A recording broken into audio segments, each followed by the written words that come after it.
How are you, कैसे हो आप सब लोग। एक बार फिर आपके चहेते चैनल पर आपका मैं मुकेश सिंह स्वागत करता हूं। जी हाँ, एम ट्यूटरिंग क्लासेस फिर आप सबका स्वागत है। दोस्तों, आज का दिन क्लास 7th के स्टूडेंट्स के लिए बहुत ही बेनिफिशियल होने जा रहा है। आज हम क्लास 7th के स्टूडेंट्स के लिए लेकर आए हैं चैप्टर इंटीजर्स, और ये चैप्टर नंबर 1 है। इंटीजर से शुरू करते हैं। दोस्तों, शुरू करने से पहले इंटीजर्स के बारे में जानकारी लेते हैं कि वो है क्या, आखिर इंटीजर्स कहते किसको है और ये कहां से आया। यह मैथमेटिक्स की शुरुआत बहुत पहले हो चुकी है। मैथमेटिक्स जो है काफी पुराना है और उसकी शुरुआत बहुत सारे मैथमेटिशियंस ने, चाहे वो भारत के हो, यूरोप के हो या किसी और भी कंट्री के हो, वहां से उसने शुरुआत किया। तो इंटीजर्स जो चैप्टर्स नाम आया, ये है क्या। इंटीजर्स को कहते हैं सम ग्रुप, यानी कि होल नंबर को जोड़ना, नेचुरल नंबर को जोड़ना, इंक्लूडिंग जीरो को भी जोड़ देना, पॉजिटिव नंबर को भी जोड़ना, नेगेटिव इंटीजर्स को भी जोड़ देना, सबके कॉम्बिनेशन को इंटीजर्स नाम दिया है। तो किसने इंटीजर्स बनाया? कुछ जरूर इसमें फेमस जो मैथमेटिशियंस है जिसका नाम आता है इस इंटीजर्स में, उसमें यूक्लिड का नाम है, डायोफेंटस है, और भारत के ब्रह्मगुप्ता का भी नाम है। जी हाँ, और वो ब्रह्मगुप्ता जिसने भारत को जीरो दिया था, उसका भी बहुत बड़ा रोल्स है इंटीजर्स में। लेकिन कहा जाता है कि फादर ऑफ इंटीजर्स जो कहा जाता है, वो साइंटिस्ट जो है, बड़े बड़े मैथमेटिशियंस है, वो डायोफेंटस को कहा जाता है। परंतु उससे पहले भी एक और साइंटिस्ट का है, मैथमेटिशियंस है, जिसका नाम है अर्बर माउथ फोल्ड्स, 1563 में, जिसने पहली बार इंटीजर्स के बारे में जानकारी दिया था। बहुत सारे इस प्रकार के मैथमेटिशियंस हैं जो डिस्कवर्ड इंटीजर्स, जिसको आज सब हम सब कभी पढ़ते हैं और आगे के क्लासेस में भी इसको पढ़ाया जाता है।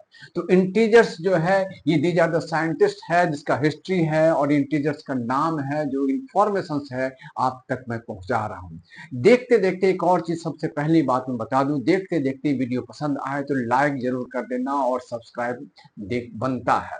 जी हाँ, सब्सक्रिप्शन और लाइक का बेनिफिट क्या है कि जैसे ही वीडियो 7th क्लास का या 8th क्लास का या किसी भी क्लास का वीडियो बनता है, तो आप तक सबसे पहले पहुंचेगा और आप आसानी से वीडियो देख के अपने जितने भी मैथमेटिक्स सवाल है उसको सॉल्व कर सकते हो घर बैठे बैठे। सिर्फ आपको जरूरत है वीडियो को देखना और कलम और जितने कॉपी निकाल के महत्वपूर्ण चीज नोट करते जाना साथ में। तो आगे बढ़ते हैं, हम इंटीजर्स पर आते हैं। क्लास 7th में इंटीजर्स में कुछ प्रॉपर्टी बारे में बताया गया है। आइए पहले बात करते हैं उस प्रॉपर्टी का। प्रॉपर्टी है क्या, over and over nut shells में बताएंगे और इसको विस्तार से भी आपको समझाने का मैं प्रयास करता हूं। तो ध्यान में हमारे वीडियो पर दीजिए। यानी कि कहता है कि इसमें क्लोजर अंडर एडिशन, यानी क्लोजर अंडर एडिशन का मतलब है कि क्या कोई दो इंटीजर्स, मान लेते हैं ए और बी हमारा एक इंटीजर्स है, ए और बी क्या है, इंटीजर्स है। क्या ए और बी को अगर हम दोनों को जोड़ते हैं तो जो हमें नंबर मिलता है वो क्या वो इंटीजर्स होगा, यही इसमें बताना है। सपोज कीजिए 3 और 5 को मैंने लिया और ये जो नंबर बना वो 8 है, तो क्या 8 इंटीजर्स है? यस, 8 इज ऑल्सो इंटीजर्स है।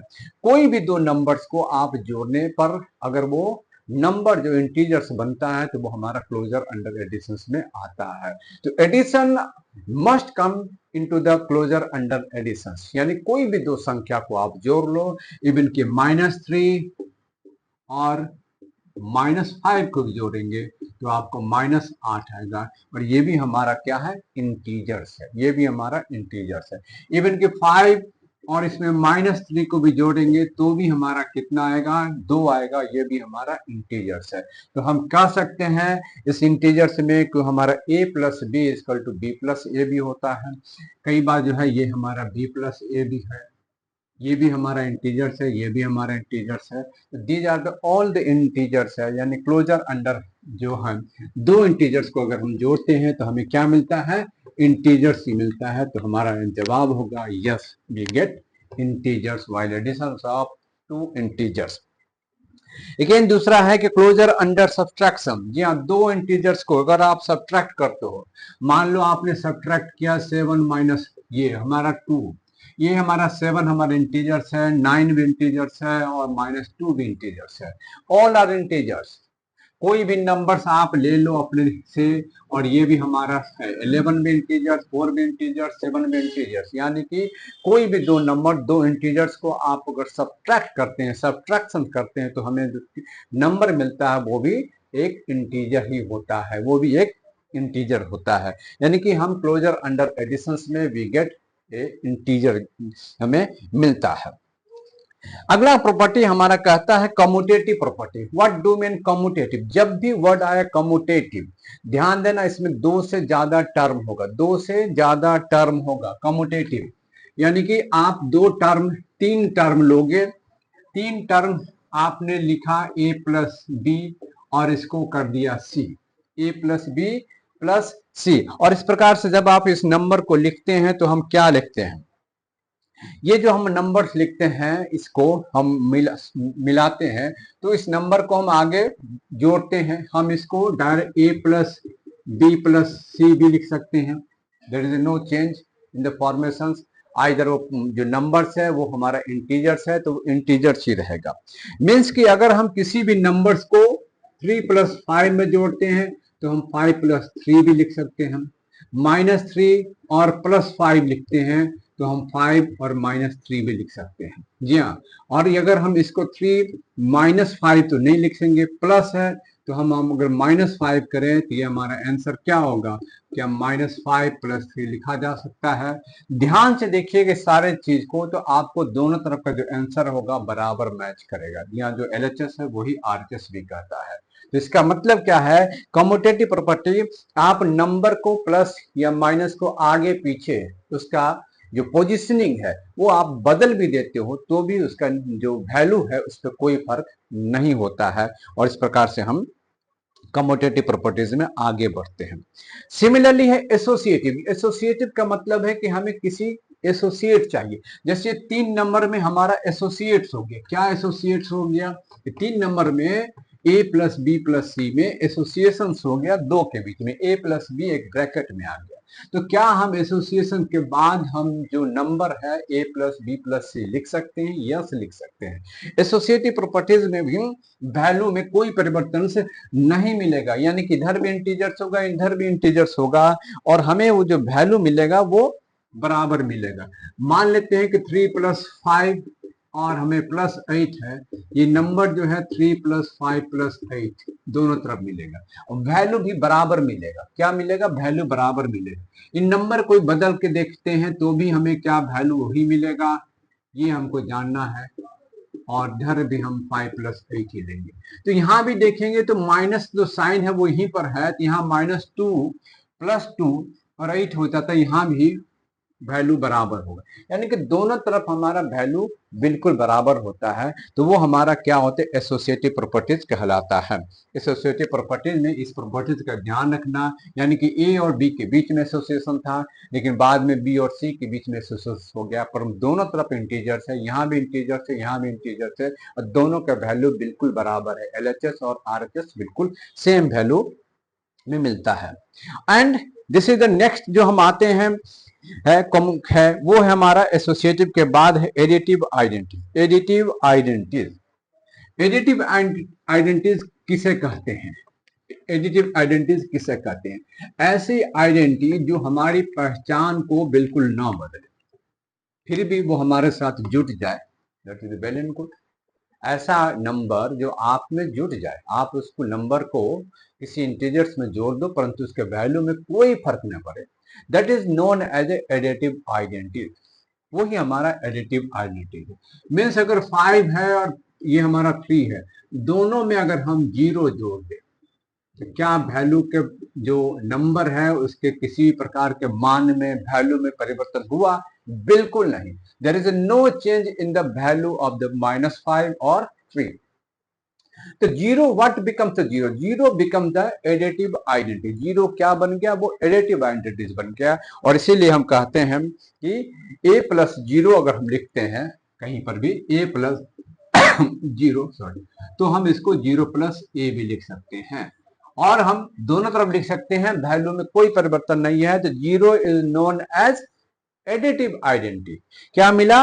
Additive identity. अब अगला जो हमारे पास है, उससे पहले हम एक्सरसाइज 1.1 के कुछ सवाल को हम बनाते हैं।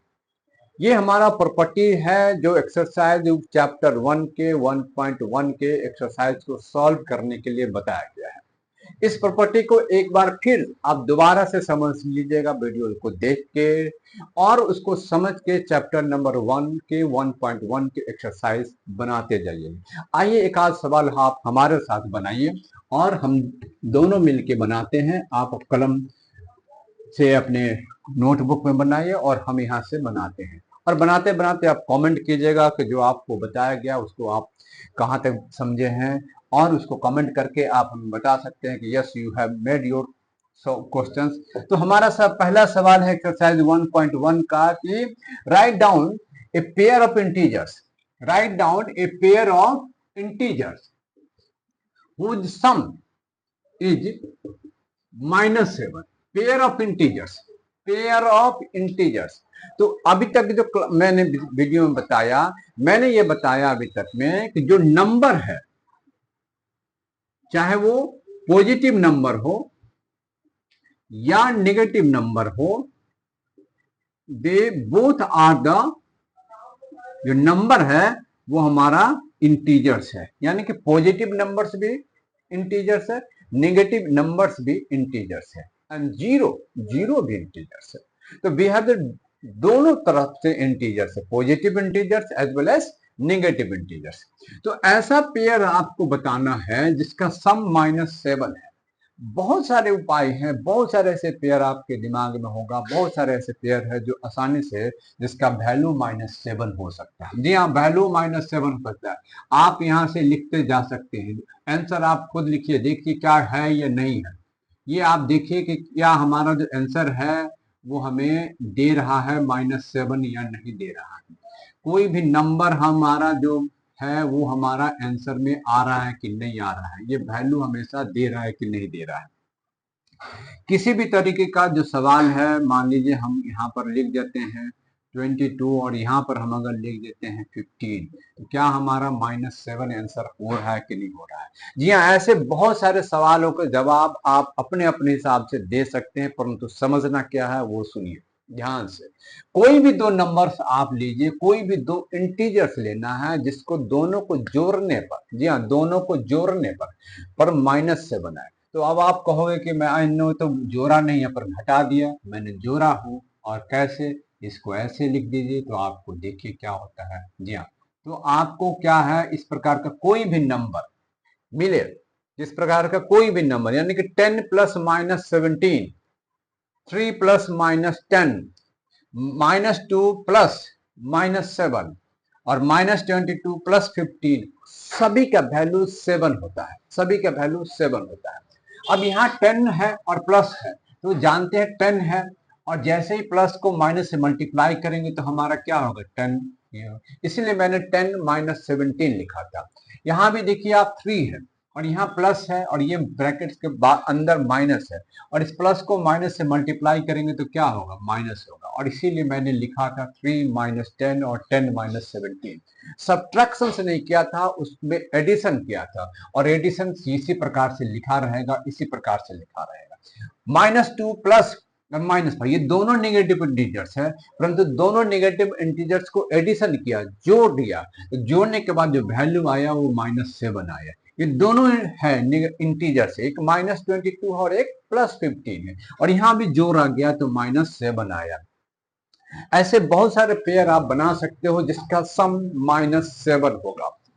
आगे बनाते हैं इसी एक्सरसाइज के अगला सवाल है, और वो सवाल हमारा पूछता है एक्सरसाइज नंबर 1.1 में, डिफरेंस इज -10, यानी कि दो नंबर्स हैं जिसका डिफरेंस -10 है। डिफरेंस क्या है? डिफरेंस, डिफरेंस का मतलब क्या होता है? मैथमेटिक्स में डिफरेंस का मतलब होता है दो नंबर के बीच का अंतर, दो नंबर के बीच का अंतर को हम डिफरेंस कहते हैं। तो अंतर हम मैथमेटिक्स में कैसे पता लगाते हैं? तो अंतर हम एक नंबर से दूसरे नंबर को सब्ट्रैक्ट करते हैं तो हमें अंतर पता चलता है, और उसी को कहते हैं डिफरेंस। कोई दो नंबर का डिफरेंस, मान लीजिए ये 10 है और ये 20 है, डिफरेंस क्या हो जाएगा? 10 हो जाएगा। डिफरेंस जोड़ना नहीं, यहां पर हमेशा सब्ट्रैक्शन होने चाहिए। क्या होने चाहिए? सब्ट्रैक्शन। इधर कोई भी नंबर्स आप दे सकते हो, इधर कोई भी नंबर्स आप दे दोगे तो हमें क्या होना चाहिए? अंतर होना चाहिए -10 में। अब आप क्या है कि ये मान लीजिए मैंने लिखा और इसके बीच का जो अंतर है, जी हाँ, ये हमने 7 लिया, ये भी हमारा 10 है। -3 और 7 के बीच का जो अंतर है वो -10 है। अब ये बात समझ में हो सकता है आए या ना आए, मैं फिर बताता हूं क्या है मामला। मामला यह है कि अगर कहा जाए -3 एंड 7 का डिफरेंस बताइए, -3 और 7 का डिफरेंस बताइए कितना होगा। तो क्या करेंगे हम? -3 को 7 से घटा देंगे, जी हाँ, तो हमें नंबर मिल जाएगा। हम किसी भी सूरत हाल में घटाएंगे, अगर -3 को -7 किया तो -10 हो जाएगा, तो डिफरेंस इज -10 हो जाएगा। वो सारे नंबर है, इस प्रकार के कोई भी सवाल हो जिसमें आप डिफरेंस बताइएगा तो उसका जो वैल्यू है वो -10 आता चाहिए। सम इज 0, दो इंटीजर्स है, कोई भी दो इंटीजर्स लीजिए, उसका सम टोटल 0 होना चाहिए। जी हाँ, 5 लिया और 5 लिया, इसका वैल्यू 0 होगा। जोड़ना है, घटाना नहीं है, जोड़ना है, जोड़ना है। तो क्या करेंगे? यहाँ प्लस का साइन देंगे और यहाँ क्या दे दिया? माइनस का। यहाँ क्या दे दिया? माइनस का। ये इधर भी हो सकता है, 7 + 7 0। आप साइन एक इधर और एक इधर भी दे सकते हो। ये नंबर्स है, जी हाँ नंबर्स है। 5 दे दिया और यहाँ पर 5 दे दिया, और कोई भी नंबर्स आप ले लो, 4 + 4 = 0। यानी कि साइन आप कोई भी एक प्लस में ले सकते हो, एक माइनस में ले सकते हो, यानी कि एक पॉजिटिव इंटीजर्स और एक नेगेटिव इंटीजर्स लिखिए, परंतु दोनों का जो वैल्यू होगा बराबर हो गया कि नंबर बराबर होना चाहिए। 4 है तो ये भी 4 होना चाहिए, 7 है तो ये भी 7 होना चाहिए, 5 है तो ये भी 5 होना चाहिए। बस अंतर क्या है? एक पॉजिटिव लेना है और एक नेगेटिव लेना है। एक पॉजिटिव इंटीजर्स लेना है और एक नेगेटिव इंटीजर्स लेना है, दोनों का आपस में जोड़िए, दोनों का वैल्यू 0 हो जाएगा। कहता है कि write a pair of negative integers whose difference of gives 8। Write a pair of negative integers, एक पेयर ऑफ नेगेटिव इंटीजर्स, उसका डिफरेंस कितना होना चाहिए? 8 होना चाहिए। हमें दोनों नेगेटिव लेना है और दोनों के बीच में डिफरेंस जो है लाना है 8, और ये 8 पॉजिटिव में लाना है। तो क्या करेंगे हम? मान लीजिए ये 16 हमने लिया और ये भी मैंने ले लिया 8। अब इसको हमने क्या किया? दोनों के बीच के जो नंबर हमने ले लिया वो क्या ले लिया? एक हमने ले लिया -8 और एक ले लिया हमने -16। क्या ले लिया? एक -8 और एक -16। हमारे ये दो इंटीजर्स लिए हैं और इसके बीच का डिफरेंस निकालना है। तो डिफरेंस निकालने के लिए क्या करना पड़ेगा? बीच में तो माइनस डालना पड़ेगा, और माइनस का मतलब होता है डिफरेंस, दो नंबर के बीच का अंतर। तो अंतर लिया, अब क्या हो गया? ये -8 हो गया और +16 हो गया। ये क्या हो गया? आंसर 8 आ गया। तो difference between the two number, difference between the two number is 8।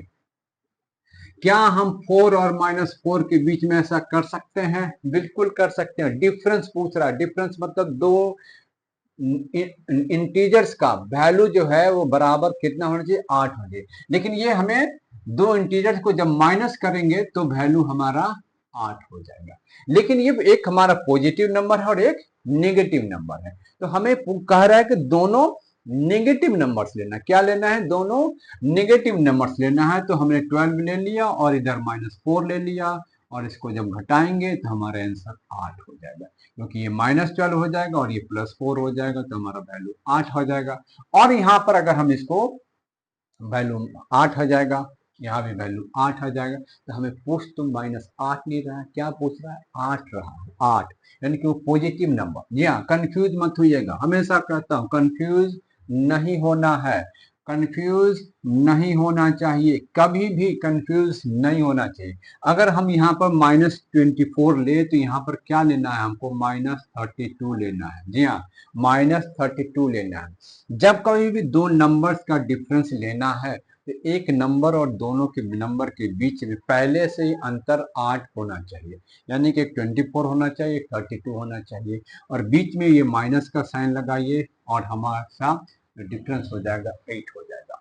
Difference कितना होगा? 8 होगा। ये पॉजिटिव नंबर चाहिए। तो जो नेगेटिव यानी कि जो नंबर है 32 वो बड़ा होगा दूसरे नंबर से। जो नंबर है वो दूसरे नंबर से क्या होगा? बड़ा नंबर होगा। ठीक है, जैसे ये नंबर से ये नंबर हमेशा इस नंबर से बड़ा, ये नंबर ये जो हमेशा बड़ा होता है। तो ऐसे नंबर को जब डिफरेंस निकालेंगे तो +8 होगा। Right A negative integers and positive integers. एक नेगेटिव इंटीजर्स लेना है और एक पॉजिटिव इंटीजर्स लेना है, और दोनों का सम जो है -5 आना चाहिए। दोनों का सम माइनस आना चाहिए। एक नेगेटिव इंटीजर्स लेना है और एक पॉजिटिव लेना है, दोनों को जोड़ने पर -5 आना चाहिए। हम एक नेगेटिव लेना है और एक पॉजिटिव लेना है, ले लिया भाई, आ गया -5। एक नेगेटिव लेना है और एक पॉजिटिव लेना है, और दोनों का डिफरेंस जो है आना चाहिए -5। यानी कि ये भी सही है और ये भी सही है। एक निगेटिव लिया, एक पॉजिटिव लिया, एक निगेटिव लिया, एक पॉजिटिव लिया, और वैल्यू -5 आ गया। दोनों को जोड़िएगा and take the right in negative integers positive integers, दोनों का डिफरेंस -3। और यहाँ हमें कहता है कि एक निगेटिव इंटीजर्स लीजिए और एक पॉजिटिव इंटीजर्स लीजिए। अगले सवाल में वो हमें -3 पर बताते हैं। ये हम 2 का C बता रहे हैं, 2 का C, एक निगेटिव इंटीजर्स एंड एक पॉजिटिव इंटीजर्स, तो हमें -3 बता रहा है। तो -6 और +3 आ गया, या 9 प्लस -12 आ गया। तो ऐसे सवाल आप आराम से बना सकते हो, कुछ ही सेकंड में सवाल बन जाएगा। एक निगेटिव इंटीजर्स एक पॉजिटिव इंटीजर्स, दोनों को जोड़ना है, वैल्यू -3 आएगा। एक पॉजिटिव इंटीजर्स एक नेगेटिव इंटीजर्स, दोनों को जोड़ना है तो वैल्यू -3 आएगा। यही चीज को दोहराता ना है, दोहराते दोहराते वो आपको जो कॉन्सेप्ट है आपके दिमाग में बैठ जाएगा। बैठ इसलिए जाएगा कि math is a power which always increase the memory power. Math हमेशा मेमोरी पावर को बढ़ाता है। जी हाँ, फॉर्मूला को, इक्वेशंस को, जितने सारे ट्रिक्स सब है, ये सारे चीज कौन हैंडल करता है? आपका ब्रेन। तो आपको ब्रेन टीच कीजिए, ब्रेन को टीच कीजिए, और अपनी इस चीज के कारण आपका मैथमेटिक्स काफी शार्प हो जाएगा। जी हाँ दोस्तों, ये देखते देखते आपको समझ में आ जाएगा कि मैथ बहुत ही आसान चीज है। मैथ मुश्किल नहीं है। मुश्किल उनके लिए होता है जो फॉर्मूला याद नहीं रखते, मुश्किल उनके लिए रहते हैं जो मैथ के कॉन्सेप्ट को नहीं समझते, मुश्किल उनके लिए होते हैं जो प्लस और माइनस के चक्कर में दुविधा में फंस जाते हैं। उन्हीं सब दुविधाओं को, उन्हीं सब कंफ्यूजन को दूर करने के लिए आप हमारा वीडियो लगातार देखते रहिए, और मैथ आपके लिए बिल्कुल आसान हो जाएगा। जी हाँ, मैथ बिल्कुल आसान हो जाएगा। मैं ऐसे ट्रिक्स सभी सवालों में आपको बताते जाता हूं, चाहे वो किसी भी क्लासेस का हो। मैं लगातार इस चीज को प्रमोट करता हूं कि मैथ बहुत ही आसान है, सिर्फ इसकी जरा सी समझने की जरूरत है। एक हमारा सवाल है कि इन क्विज में एक टीम है, एक टीम ने है टीम ए, और ये सवाल नंबर 3 है। इसने स्कोर किया 40, 10 एंड 0, और टीम बी ने स्कोर किया है, उसने किया है 10, 0 और -40। अब at the end of the ये हमारा स्कोर समाप्त होने के बाद कहता है can be say we can add integers in any orders, yes which team score more, और कौन सा टीम ने ज्यादा स्कोर बनाया है। अब आपको क्या करना है, इसमें जोड़ना है। इस जोड़ने के बाद आप देखोगे -10, 40 में से 10 को जोड़ेंगे और 0 है, ये इधर भी हमारा 30 आ जाएगा, और 10 + 0 10 हो गया, और इसमें -40 को जोड़ेंगे तो इधर हमारा दोनों का स्कोर सेम है, equal team. None of the team has made more score than the others. कोई भी टीम दूसरे टीम से ज्यादा स्कोर नहीं बनाया है, दोनों का सेम स्कोर है। इसका मतलब हमें क्या बताता है कि जब एडिशन करना हो तो हम किसी भी ऑर्डर में कर सकते हैं। जी हाँ, -10 + 5 -6 को हम 5 -6 -10 भी लिख सकते हैं। There is no change in the value. आप ऐसे भी लिखो या ऐसे भी लिखो, सेम है, कोई भी वैल्यू में कोई परिवर्तन नहीं आने वाला है। यानी कि एडिशंस में, सब्ट्रैक्शंस में हम इस प्रकार का कोई भी टर्म को आगे पीछे पोजीशनिंग दे सकते हैं, और इसमें हमारा कोई भी वैल्यू में परिवर्तन नहीं आएगा। एक और सवाल लेते हैं एक्सरसाइज 1.1 का, चौथे में से एक दो सवाल मैं लेता हूं, वहां के बाद हम आगे बढ़ेंगे। ये हमारा सवाल है, इसका वैल्यू आपको निकालना है और इसमें हम क्या लिखेंगे, और यहाँ पर हमें खाली जगह है। एक और सवाल है, दिस इज द -53 और प्लस नहीं दिया है, इक्वल टू -53 लिखा है। तो यहाँ पर हम क्या करें, ध्यान से देखने की बात है। यहाँ पर हमारा 8 है, -8 है और -5 है, और यहाँ पर हमारा -8 है। तो हम यहाँ पर जो खाली जगह है उसमें क्या भर देंगे, -5 भर देंगे, और दोनों तरफ देखेंगे तो आपका वैल्यू बिल्कुल बराबर हो गया। कोई दिक्कत, बिल्कुल बराबर, फटाफट समझिए। -5 -8 एंड फिर से एक बार फिर -5। यहाँ पर नंबर -53 है और यहाँ पर -53 है, बीच में कुछ नहीं है। तो हमने अभी बताया था जीरो इज एडिटिव नंबर है। जीरो क्या हमारा एडिटिव नंबर है, यानी कि उसके वैल्यू में जीरो जोड़ देने से कोई फर्क नहीं पड़ता है। तो इस प्रकार से हमारा वैल्यू आगे बढ़ जाता है। अब आते हैं हमारा एक्सरसाइज 2 में आते हैं। एक्सरसाइज 2 के कुछ सवाल हम आपको दिखाते हैं, यानी कि एक्सरसाइज 1.2 एक्सरसाइज हम बनाते हैं। अब 1.2 से सवाल लेते हैं और उसके कुछ सवाल आपको हम यहाँ पर रखते हैं। एक्सरसाइज 1.2 क्लास 7 के सभी बच्चों से एक बार फिर कहना चाहता हूँ कि वीडियो देखते देखते वीडियो को लाइक कीजिएगा और सब्सक्राइब जरूर कीजिएगा। जी हाँ, आज से मैंने शुरू किया हूँ तो हर एक चैप्टर आपको लगातार मिलता जाएगा। जी हाँ, मैं आपको डिटेल प्रोग्राम भी बता दूंगा कि आप हमारे वीडियो में हमारे क्लास 7 के वीडियो वीक में कब कब देखने को मिलेगा। ये सारे इंफॉर्मेशन आपको मैं अगले वीडियो में आपको बता दूंगा। जी हाँ, इसलिए सब्सक्राइब करके रख लीजिए ताकि हम जो प्रोग्राम बनाएं, हम जो रूटीन बताएं, वो उसकी जानकारी आपके पास सबसे पहले होनी चाहिए। अब मैं सवाल कहता हूँ find each of the following products, यानी कि इसमें सवाल है हमारा प्रोडक्ट्स लिखना है। 3 × -1, किसी को कंफ्यूजन नहीं होना चाहिए इस प्रकार के सवाल में। जी हाँ, बहुत ही आसान सवाल है, सिर्फ इसका प्रोडक्ट लिखना है। क्या लिखना है, प्रोडक्ट लिखना है। 2 to 5 कई सवाल मैं बना के दिखा देता हूं आपको, और हमें 9 × -3 और इंटू -6 इसका सिर्फ प्रोडक्ट लिखना है। क्या लिखना है, प्रोडक्ट, यानी कि गुणनफल, गुना करने के बाद जो वैल्यू होगा वो लिखना है।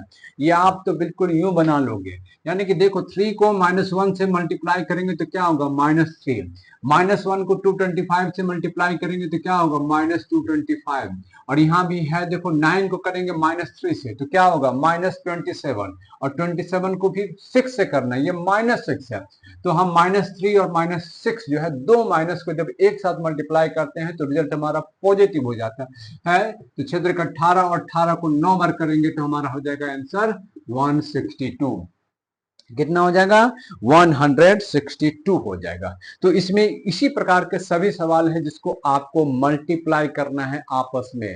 ध्यान रखना है, यहाँ पर कॉन्सेप्ट जरा ध्यान दीजिए, 1 मिनट का ध्यान दीजिए।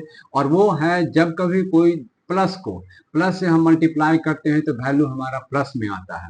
जब कभी माइनस को मल्टीप्लाई करते हैं प्लस से तो हमारा वैल्यू माइनस में आता है, या प्लस को करते हैं माइनस से तो हमारा वैल्यू माइनस में आता है, और माइनस को मल्टीप्लाई करते हैं माइनस से तो हमारा वैल्यू प्लस में आता है। बस इस छोटा सा ट्रिक को, छोटी सी मेमोरी, इसको आप अपनी मेमोरी में डाल लीजिए। इस प्रकार के सभी सवाल आप यूं बना लो, सवाल देखते ही बन जाएगा। बस जरूरी है इन पावर को, ये जो पावर है ये आप अपने ब्रेन में डाल लीजिए, अपने दिमाग में डाल लीजिए, बैठा लीजिए। आगे किसी भी क्लास में 8, 9, 10, 11, 12 कहीं भी आप पढ़ोगे तो ये आपको हमेशा हेल्प ही करेगा। तो मैथमेटिक्स यही पावर देता है, और इस पावर को आप अपने ब्रेन में डालिए और मैथमेटिक्स से इनर्जाइज हो जाइएगा। पूरे तरह से आप ऊर्जावान रहिएगा। जो सीखते हैं मैथ बिल्कुल सबसे आगे रहते हैं। यहाँ एक और सवाल मैं पढ़ता हूं, वेरीफाई द फॉलोइंग, इसको वेरीफाई करना। वेरीफाई का सवाल जब भी आए तो हमें दो नंबर देंगे, यानी कि एक एलएचएस की तरफ होगा और एक आरएचएस की तरफ होगा, एक एलएचएस और एक आरएचएस। तो हमें एलएचएस को सिंप्लीफाई करना है और फिर आरएचएस को सिंप्लीफाई करना है। अब तब देखना है कि दोनों का वैल्यू बराबर हो रहा है कि नहीं हो रहा है। तो यही हमको, इसी को कहते हैं वेरिफिकेशन। हम इसमें से एक सवाल लेते हैं और हमारा सवाल है दूसरा का पहला है ये है 18 और 18 को मल्टीप्लाई किया गया है 7 प्लस -3 से और इक्वल है 18 इंटू 7 और प्लस किया गया है 18 इंटू -3 से। ठीक है, ये जो हमारा सवाल है हमको LHS है और ये RHS है, दोनों की तरफ हमें वेरीफाई करना है कि LHS का वैल्यू RHS के वैल्यू के बराबर है या नहीं है। तो अब जैसा कि बताया जाता है ये हमारा 18 है और मल्टीप्लाई है, तो हम इसको पहले सिंप्लीफाई कर ले। यहां पर देख रहे हैं कि 7 है और प्लस के साथ माइनस है, यानी कि प्लस और माइनस को मल्टीप्लाई करेंगे तो क्या मिलेगा माइनस, और 7 में से -3 को घटाएंगे तो क्या बचेगा 4, और यहां पर हमेशा क्या बच गया 4, यानी कि 18 तो एज इट इज रह गया। ब्रैकेट में 7 प्लस और -3 एक छोटे ब्रैकेट में दिया है, तो हम यहाँ प्लस को माइनस से मल्टीप्लाई करते हैं तो हमें मिलता है माइनस, और 7 में से -3 को घटाते हैं तो हमें मिल जाता है 4, और इधर हमारा हो गया 4। यहां पर देखेंगे आपको क्या करना है, 18 और 7 को मल्टीप्लाई करेंगे तो 18 का टेबल पढ़ना है, 18 को 5 बार पढ़ेंगे 90 होगा, 6 बार पढ़ेंगे तो 108 होगा, 7 बार पढ़ेंगे तो 126 होगा। तो 18 के टेबल्स में आप पढ़िएगा तो 126 होगा, और यहाँ पर 18 को 3 से मल्टीप्लाई करें। ध्यान दीजिए यहाँ पर 18 प्लस में है और -3 माइनस में है, तो 18 3 जा -54 होगा। जी हाँ, यहाँ क्या लिखेंगे प्लस के साथ क्या लिखेंगे -54, तो 18 4 जा कितना होता है 72, और यहाँ में तो क्या होगा 126 और 54 लिखेंगे कि नहीं लिखेंगे, तो प्लस को माइनस से मल्टीप्लाई किया तो माइनस होगा, और यहाँ से आप घटाओगे तो क्या होगा यहाँ भी 72 होगा, यानी कि दोनों तरफ क्या है नंबर हमारे बराबर हो। इसका मतलब क्या है, इट इज वेरीफाइड है, यानी कि कैलकुलेशन आपने किया, LHS का कैलकुलेशन LHS के तरफ, RHS का कैलकुलेशन RHS की तरफ, दोनों के इक्वेशन देखने पर पाया गया कि दोनों बिल्कुल बराबर है। इस प्रकार ये सवाल बन जाता है और हमें हो जाता है, सवाल सॉल्व होता है। तीसरा सवाल कहता है कि for any integers a what is -a into a equal to, यानी कि कोई भी नंबर आप मल्टीप्लाई करो -1 से किसी भी नंबर से, तो उसका क्या होगा। अगर हम -1 को a से मल्टीप्लाई करते हैं तो इसका वैल्यू क्या होगा। स्वाभाविक सी बात है, कोई भी माइनस से किसी भी इंटीजर्स को आप मल्टीप्लाई करो बस उसका साइन चेंज होगा। क्या चेंज होगा, साइन चेंज होगा। तो -1 को a से करोगे तो क्या होगा -1 होगा। अब मान लेते हैं एक जगह पर यानी कि 5 है तो हमें वैल्यू 5 मिला, और ध्यान रहे 5 हमारा पॉजिटिव इंटीजर है तो वो नेगेटिव बन गया, और इसी प्रकार से 1 लेते हैं और यहाँ पर -5 लेते हैं और 5 हमारा नेगेटिव इंटीजर है तो ये क्या बन गया, ये हमारा पॉजिटिव इंटीजर बन गया। तो बदला क्या, साइन चेंज हो गया। तो -1 जो है हमारा वो हमारा क्या है, नंबर का किसी भी इंटीजर्स को अगर मल्टीप्लाई करते हैं तो उसका साइन चेंज हो जाता है। Determine the integers with product with -1, एक इंटीजर्स को डिटरमाइन कीजिए जिसको प्रोडक्ट यानी कि मल्टीप्लाई करने के बाद क्या होगा, प्रोडक्ट विथ -1 इसी का दूसरा सवाल में है 3 का दूसरा, यानी कि -1 को अगर हम मल्टीप्लाई करें -22 से क्या निकलेगा। जैसा ही मैंने कहा कि अभी सवाल में कि -1 से आप मल्टीप्लाई करोगे किसी भी नंबर में तो उसका साइन चेंज हो जाएगा, यानी कि प्लस है तो माइनस, माइनस है तो प्लस हो जाएगा। तो ये हमारा साइन किस में है, माइनस में है, तो मल्टीप्लाई किया -1 से तो साइन क्या होगा, चेंज हो गया, प्लस में हो गया। कोई भी नंबर आप ले लीजिए, आपके सवाल में हो या आप ऐसे भी ले लीजिए। ये हमारा 37 है, जिसको -1 से करेंगे तो क्या होगा -37, यानी कि बदलाव क्या आया साइन में, साइन प्लस था तो माइनस हो गया, माइनस था तो प्लस हो गया। और दिस इज द नंबर है, यही सवाल है, यही ट्रिक्स है और यही मैथ है। छोटी छोटी जो जानकारी आपको मिलता है वो आप पेन डाउन कर सकते हैं, आप नोट बना सकते हैं, साइड में लिख सकते हैं, जो भी बुक आपके पास हो उसमें भी लिखा हुआ है। मैं ये सवाल से जो बना रहा हूँ NCERT क्लास 7 के मैथमेटिक्स की बुक से बना रहा हूँ, और उसके चैप्टर 1 का 1.1 बनाया, 1.2 पर मैं हूँ और उसी के वीडियो में आपको दिखा रहा हूँ। चौथा सवाल और इस एक्सरसाइज का आखिरी सवाल है, स्टार्टिंग फ्रॉम -1 to 5। अब यहां जो है ट्रिक है -1 to 5, और हमें जाना है showing to so that -1 to way -1 to 5 हमें मिलता है -1 और हमें जाना है कहाँ -1 to -1 और ये हमें 1 तक जाना है। तो ये हमारा 5 है तो -1 तो यहाँ भी है और यहाँ भी है तो हम यहाँ क्या करेंगे कांस्टेंट -1 चेंज नहीं करेंगे। क्या करेंगे बिल्कुल चेंज नहीं करेंगे क्योंकि -1 से शुरू हुआ और -1 पर ही खत्म हो रहा है। और खत्म ये कहाँ पर है तो ये हमें डिक्रीजिंग ऑर्डर में जा रहा है। ये कहाँ जा रहा है डिक्रीजिंग ऑर्डर। अब 5 के नीचे क्या होगा 4 5 के नीचे 4 तो ये क्या होगा -4। अब ये क्या होगा -3। अब ये क्या होगा -1 से हम क्या जाएंगे तो -2 पर जाएंगे और -1 से 2 पर जाने के बाद अब क्या होगा -1 हो गया और -1 से अब हम 1 के नीचे क्या है तो 0 वैल्यू 0 और उसका अगला नंबर तो यही होगा। तो ये हमें डिक्रीजिंग ऑर्डर में ले जा रहा है। तो -1 को 4 से -1 को 3 से -1 को 2 से -1 को 1 से -1 को 0 से तो वैल्यू हमारा डिक्रीजिंग ऑर्डर होता है। ये जो 4 है ये जो 5 है ये 4 है। ये 4 हमें जो मिलता है -4 ये आप ऐसे देखोगे तो -5 में आप 1 जोड़ दो। ये 3 मिला ये -4 का में 1 जोड़ दो। ये -2 है ये हमें कब मिलता है -3 में आपने 1 जोड़ दिया। ये 2 का मिला -2 में आप 1 जोड़ दो। 0 का मिला ये -1 में 1 जोड़ दो और ये कब मिला इसमें भी -1 में आप -1 जोड़ दीजिए। -1 में हमें 0 जोड़ दी माफ करें 0 जोड़ दीजिए हमें क्या मिलता है ये नंबर मिल जाता है। और धीरे धीरे जैसे जैसे हमारा नंबर आता जाएगा नंबर आते जाएंगे। हमने -1 में ये जोड़ा था हमें -1 मिला और अगला जो नंबर हमें मिलता है वो -1 है और इसमें जोड़ता है 1 तो हमें 1 मिल जाता है। इसके बाद का जो नंबर है वो ये नंबर है। -1 में हम अगर यहाँ पर जोड़ दे माफ करना यहाँ पर 1 है तो यहाँ पर 0 हो गया। ये हमारा एक नंबर हाँ सॉरी छूट रहा है यहाँ पे हमें नंबर 1 बनता है। आगे कहानी यहीं पर समाप्त हो जाती है क्योंकि 1 तक है तो हम यहीं तक 1 लिखेंगे और हमें यहीं तक हमारा हो जाता है और इसमें हमें लिखना है 0 + 1। जी हाँ तो ये मिस हो रहा था 0 + 1 लिखना है तो ये नंबर्स आपको इस सीरीज में मिल जाएगा और यही इसका चार्ट है। तो दोस्तों मैंने इस सवाल में इस एक्सरसाइज में आपको एक्सरसाइज 1.1 और एक्सरसाइज 1.2 के लगभग सारे सवाल आपको बना के दिखाए हैं। एक्सरसाइज 1.1 और 1.2 पूरा वीडियो आप कंप्लीट वीडियो देखिएगा और इस वीडियो को देखने के बाद आपको जैसा लगे आप जरूर कमेंट कीजिएगा। जी हाँ जरूर कमेंट कीजिएगा। Your comment is very valuable for us और देखते देखते लाइक कीजिएगा सब्सक्राइब कीजिएगा और शेयर भी कीजिएगा।